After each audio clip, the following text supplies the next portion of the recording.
வழக்கமா நான் தான் போய் கொடுப்பேன். இன்னைக்கும் அதை நானே போய் கொடுத்துருக்கணும். நான் ஜனனி கிட்ட போய் சொல்லி இப்போ சங்கடமா வந்து நிக்குது. ஜனனி, சாரி ஜனனி. அக்கா, நீங்க எதுக்கு சாரி கேட்டுக்கிறிய?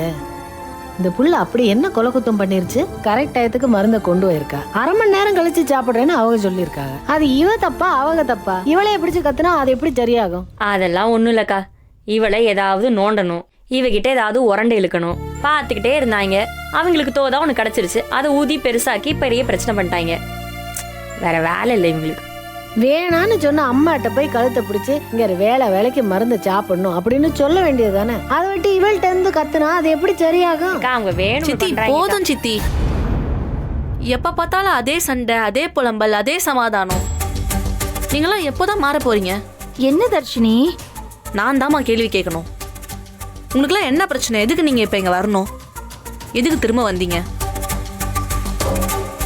இப்படி திட்டு வாங்கி அசிங்கப்பட்டு இங்க வந்து திரும்ப கூடி கூடி புலம்பவா? கோவத்துல பேசாதையா. ஒன்னு புரிஞ்சுக்க, இது குடும்பத்தை விட்டுவிட்டு எப்படியா எங்களால யோசிக்க முடியும்? ஓ, இதெல்லாம் ஒரு குடும்பமா? இந்த அப்பத்தா எவ்வளோ கேவலமா பேசினப்ப கூட நின்று பார்த்துட்டு தானே இருந்தாங்க. இப்ப திரும்ப வந்ததும் பாசமா பேசுறாங்க. அதை நம்பி நீங்க இங்க செட்டில் ஆக முடிவு பண்ணிட்டீங்களா? இவங்கெல்லாம் முழுசா மாறிட்டாங்க, நீங்க இன்னும் நம்புறீங்களா?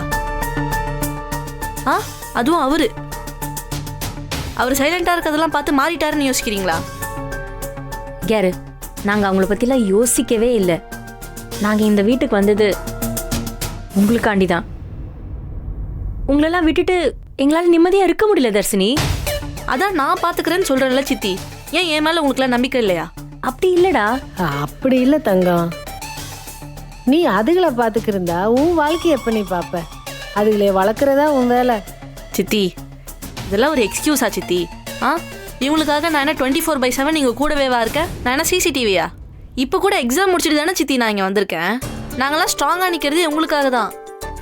நீங்களாம் வெளியே போய் இண்டிபெண்ட்டாக இருக்க ஆரம்பிச்சிட்டா நாங்களும் உங்கள் கூடவே வந்துடலான்றது தான் பிளானே.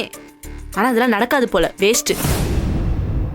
இல்லை தர்ஷினி, நீ உன்னோட பாயிண்ட் ஆஃப் வியூவில் மட்டும் பேசுகிற. உங்கள் ஜென்ரேஷனில் மோஸ்ட் ஆஃப் த சில்ட்ரனுக்கு இருக்கிற தாட் என்னன்னு தெரியுமா உனக்கு? உங்களோட லைஃப் நல்லா இருக்கணும், நீங்க நினைச்சது செய்யணும், அதுக்கு குறுக்க எது வந்தாலும் அதை தூக்கி எறிய நீங்க தயாரா இருக்கீங்க. ஆனா நாங்க அப்படி இல்லை தர்ஷினிமா. நாங்கெல்லாம் வளர்ந்த விதம் வேற, எங்களுக்குள்ள இருக்கிற வேல்யூஸ் வேற.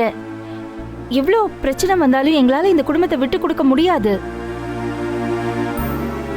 நான் எங்களை பத்தி மட்டும் பேசல, எங்களோட வயசுல இருக்கிற எல்லா பெண்களையும், கண்டிஷனா வளர்ந்த எல்லார பத்தியும் தான் பேசுறேன். ஏன் கிட்டத்தட்ட நம்ம நாட்டுல இருக்கிற 80% பெண்கள் இந்த மாதிரி தான்.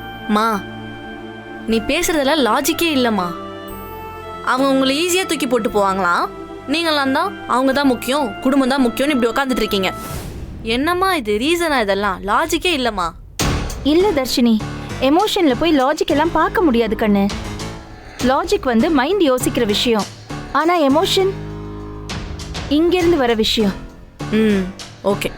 ஸோ அப்போ நீங்கள்லாம் பழைய மாதிரி கிச்சன் காசிப் குயின்ஸாக தான் இருக்க போறீங்களா?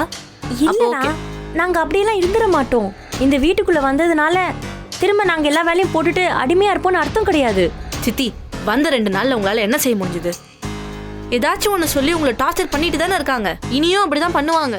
இல்ல, அதுக்காண்டி எல்லாம் நாங்க யோசிக்க போறது கிடையாது. இங்கனே இருந்து விடாப்படியா நாங்க எங்க வேலை எப்படியாவது செய்வோம். விட மாட்டாங்க சித்தி.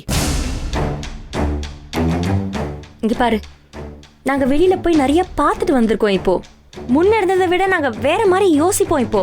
அண்ட் அவங்க யார் இப்ப எங்களுக்கு பர்மிஷன் கொடுக்க? நாங்க தான் போனா போதுன்னு வந்திருக்கோம் இந்த வீட்டுக்கு. சித்தி, உங்களுக்கு தெரியாதா? அவங்க ப்ராப்ளம்ஸ் கிரியேட் பண்ணிட்டே தான் இருப்பாங்க. இங்க பாரு, நிச்சயமா இந்த தடவை நாங்க அடங்கியோடையும் உட்கார மாட்டோம், அழுதுகிட்டு இருக்க மாட்டோம், எல்லாத்தையும் சமாளிப்போம். எங்களை நம்பு சித்தி. இதெல்லாம் பிராக்டிக்கலா ஒத்து வராது சித்தி. புரிய மாட்டேங்குது மா. இதெல்லாம் சரி வராதுமா. இவனுக்குலாம் தான் இந்த வீட்டில் இருக்கிறதுக்கு ஃபேமிலின்னு ஒரு ரீசன் இருக்கு. உனக்கு அதெல்லாம் கிடையாதுமா. உனக்கு நான் மட்டும்தான். உனக்குனா எனக்கு நீ, அவ்வளவுதான். நம்ம திரும்ப கொடைக்கானலுக்கே போயிடலாமா? ப்ளீஸ் வா. இங்க இருந்து அதெல்லாம் மாறிடுமா? எதுவும் மாறாது. நிறுத்தடி. என்ன உனக்கு மட்டும் அம்மான்ற? எனக்கும் தான் அவங்க அம்மா. அவங்களுக்கு இந்த வீட்டில் யாரும் இல்லைன்ற? நான் இருக்கேன். அவங்க இந்த வீட்டுக்கு வந்தது எனக்காக. வாயை மட்டும் போடா. உனக்கெல்லாம் வாயை திறக்கவே தகுதி இல்லை. மா, நீ கிளம்புமா, நம்ம போலாம். ஆமா, நான் உங்ககிட்ட பேசுறேன். ஆமா தர்ஷன், கையெடு. தர்ஷன், கையெடுறா. வாயை மூடு, நான் அவங்க கிட்ட பேசணும். என்ன பேசணும் உனக்கு இப்ப? அம்மா, சித்தி இவன் எதுக்கு சித்தி அவன் வரான்? பேசட்டும், விடு. அம்மா பேசணுன்றலம்மா, வா.